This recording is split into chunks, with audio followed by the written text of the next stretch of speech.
আজকে তোমাদের সামনে ভারতের কেন্দ্র শাসিত অঞ্চল নিয়ে আলোচনা করা হবে। কেন্দ্র শাসিত অঞ্চল কয়টি আছে এবং তাদের রাজধানী কি সে সম্পর্কে আলোচনা করব। তোমরা কন্টিনিউয়াসলি ভিডিওটা দেখতে থাকো, তাহলে ভারতের কেন্দ্র শাসিত অঞ্চল এবং তাদের রাজধানীগুলি সম্পর্কে তোমাদের জ্ঞান চলে আসবে। চলো তাহলে আমরা ভিডিওটা শুরু করি। ভারতের কেন্দ্র শাসিত অঞ্চল আছে মোট 8টি। ভারতের কেন্দ্রশাসিত অঞ্চলের সংখ্যা হলো 8টা। কেন্দ্রশাসিত অঞ্চলগুলির নাম এদিকে আছে এবং রাজধানীর নাম এদিকে লিখেছি। 1 নম্বর হচ্ছে আন্দামান ও নিকোবর দ্বীপপুঞ্জ, এর রাজধানী হলো পোর্ট ব্লেয়ার। 2 নম্বর চণ্ডীগড়, চণ্ডীগড়ের রাজধানী কিন্তু চণ্ডীগড়।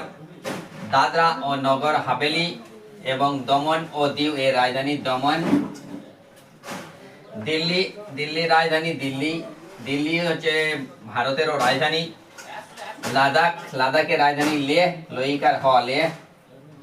লাক্ষাদ্বীপ, লাক্ষাদ্বীপের রাজধানী কাভারত্তি, কাভারত্তি।